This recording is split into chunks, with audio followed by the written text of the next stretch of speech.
The healer just said, "I'm new, please be friendly." So I slowed down right here. Hopefully they'll make it. Wait a minute.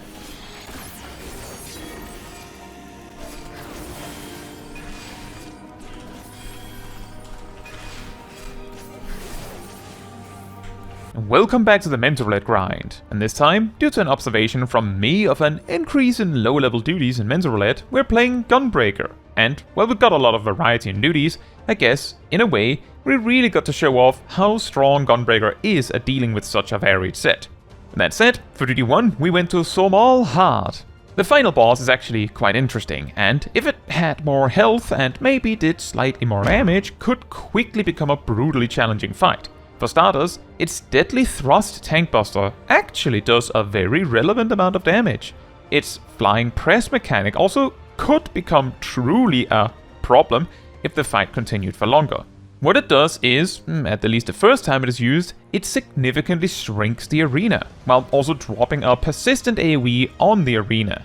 Every flying press after that will also place down a persistent AoE, while simultaneously causing the existing AoEs to grow, which means that if the fight kept going for long enough, you could run out of time and space. The acid spawns also have an ability to interact with this mechanic if I recall correctly. Unfortunately, they tend to die fast enough that it never really comes up. The boss also has wide frontal and backside cone AoEs, which again could be problematic with limited space, which is why I think just more HP on the boss could be all it needs to get going. Now, just as we're about to finish the fight, the boss takes me down from 10,000 HP out of nowhere. For duty 2, we went to Castrum Meridianum. Overall, it went just fine, but our healer was almost a perfect example of our so-called cure bot, quote-unquote. On many encounters, they would maintain Medica 2 for no reason, and use Cure 1 quite a lot. On bosses, when no healing was needed, they would sometimes spam Aero 2, which, while it does do damage, is a lot less effective than also using Stone. It does not come up as often, but indeed, some less experienced healers may feel less confident in using attacks with cast times because it feels like they're locked into this action for longer than an instant attack, which may feel like you can instantly change plans as needed. In a funny twist, cast times are actually, in a roundabout way, less committal than instants in this specific context. Why? Because when you press an instant spell, your GZD is now committed to that action, and if it turns out you actually needed that one for Cure 2 or something, mostly relevant in low levels, then you have to wait for the next GZD. If instead you start casting Stone 2, for nearly a full second, you can move to cancel the cast and change your mind to using something else early. And by the time it does lock in fully, the time until the next GZD is already much shorter. In a way, making cast time attacks safer if you are worried about this type of attack commitment. Going a step further, this also means that when Endwalker made all healer single target filler attacks have a shorter cast time of only 1.5 seconds instead of the full 2.5 seconds, they actually increased the quote-unquote commitment to these spells in a weird way. Not that it really matters, but it is funny to think about. For duty 3, we were a replacement in World of Darkness. On the 5-headed dragon, I end up taking over tanking when the prior tank decided it made perfect sense to just let the boss stand dead center in the arena. Now, there are a lot of bosses where this is perfectly fine, or the exact location of the boss is sort of irrelevant anyway. This one, however, is an excellent example of a fight where it is actually very helpful to move the boss up into the wall. First, the boss regularly does frontal cleaves, which becomes much less threatening if the boss is facing into a wall. It also regularly uses a long frontal cone breath attack, which, again, becomes very tame if it is pointed into a wall. But on top of that, both the expanding ice and other AoE mechanics in the fight are simply easier to handle if the boss is shoved away in a corner. Aside from this odd mix-up, we cleared the rest of the duty just fine. For duty 4, we went to Stone Vigil. While indeed we could do crazy gigapulls to rush the dungeon, I prefer to split up the pulls in at least 2 when tanking for a random healer, and this did work out well in this run.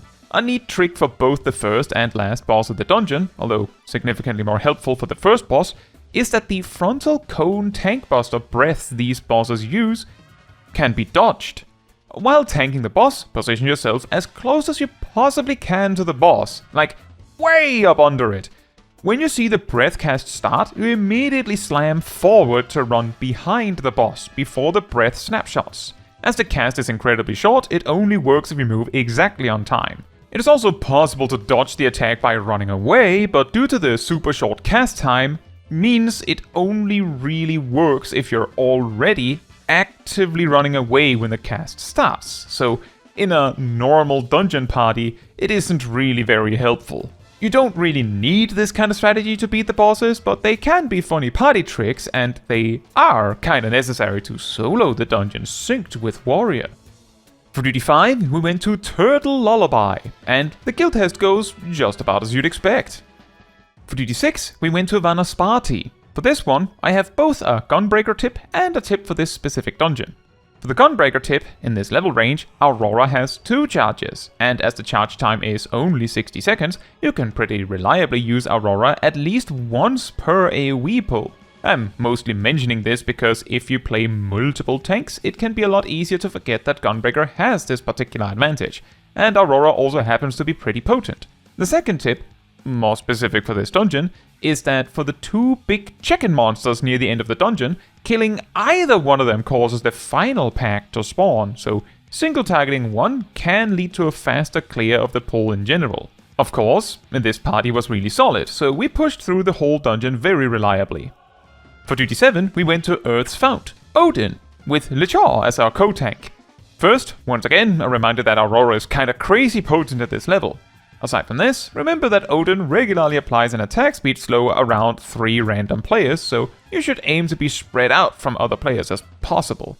And for Sangetail, I would recommend aiming to have about 20% mitigation for it consistently. This means you could, as Gunbreaker, for example, take the first one with Rampart, the second one with Camouflage and Reprisal, the third one with Nebula, the fourth one with Super Bolide, and then back to Rampart. Or, you could alternate with your co-tank if the healers are having trouble. That said, our party here had no issues whatsoever, so no deaths, and we bulldozed through the fight, and easily cleared the DPS check at the end. For Duty 8, we went to Tam-Tara Deepcroft Hard. The classic with the first boss with the Vuln stack zombies.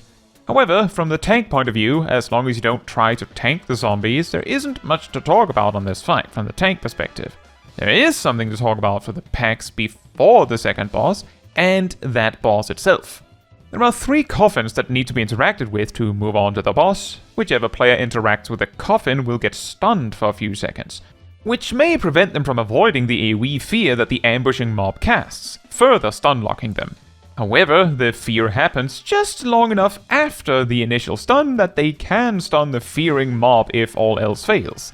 There isn't that much you can do about it if you don't have a stun or something on hand, as this part of the dungeon can easily push along so fast that even the tank's short cooldown stun somehow may not be available for 2 coffins back to back.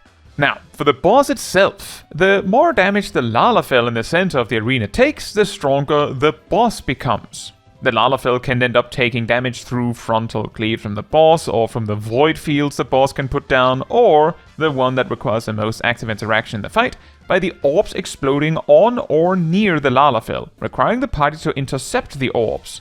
This also includes the tank, but because the boss also does other AoE stuff, this isn't always as easy as it sounds. Overall, the duty went very well, and the black mage in the party even knew me. That said, I did want to mention an exchange I had with our Sprout healer at the start of the dungeon. They started by asking us to be kind as it was their first time. This is perfectly fine. However, what was less fine on the negotiation table was them walking over to the combat as I was in my invuln because they weren't there.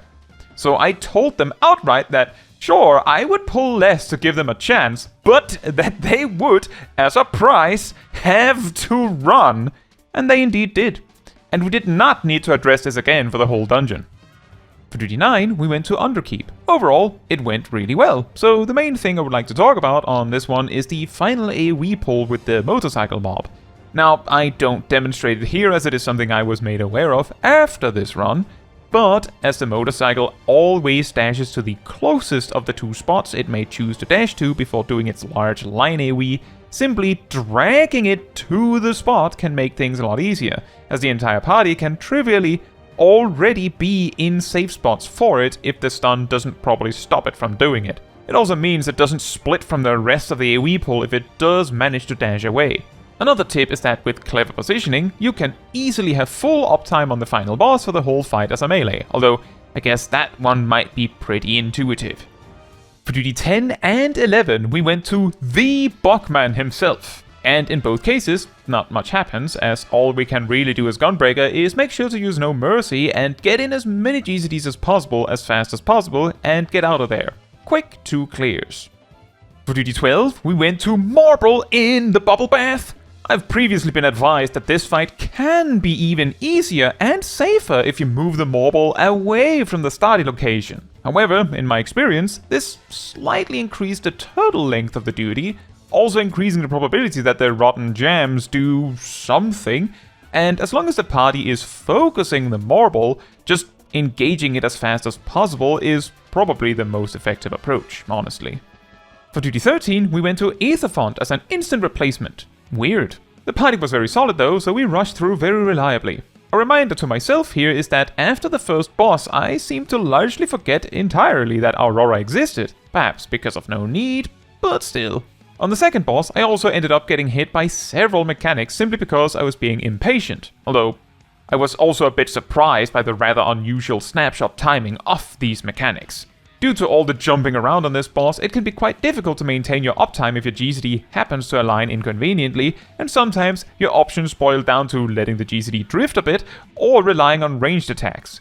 Or eat Vuln stacks, I guess. This would be a pretty solid time to use Aurora as well. For duty 14, we went to Thornmarch Hard, and the summoner knew me. Hello! While this fight is not particularly threatening, all things considered, the fact we had a synced down White Mage and another White Mage clearly equipped in the gear you would realistically have at this point in the MSQ under normal conditions probably, really put into perspective how much of a difference gear can make. Participating in stack markers, getting hit by raid wides and so on, you know, normal damage amounts, put our Broccoli Mage in danger while everyone else didn't even blink. Thankfully, it didn't cause any major issues. And finally for duty 15, we went to Castrum Meridianum again, and this party was solid. I think the only real standout thing I noticed in the party was on the second boss where the team was doing so well that the Sage completely ran out of MP, just attacking. To everyone's shock, we cleared the duty with no real issues. In a funny twist, I picked Gunbreaker specifically to hard counter quote-unquote the low-level duties I seem to keep getting recently, only to get dungeons like Vanaspati, Aetherfont and Underkeep. That said, things still went very well, and we're now 16/27ths of the way on the achievement. Now, that is all for this video. Thank you so much for watching. If you would like to support me and my channel more directly, you can become a member like these wonderful people here. You can also alternatively support me through Twitch or Ko-Fi. Links in the description. You can also support the channel by letting the YouTube algorithm know by liking the video, leaving a comment, subscribing, sharing, and hitting the bell to get notified when next I post a video. Fun fact, originally Gunbreaker's Gnashing Fang combo was 3 separate buttons, and the continuation button. This was changed to a single button and continuation with Endwalker.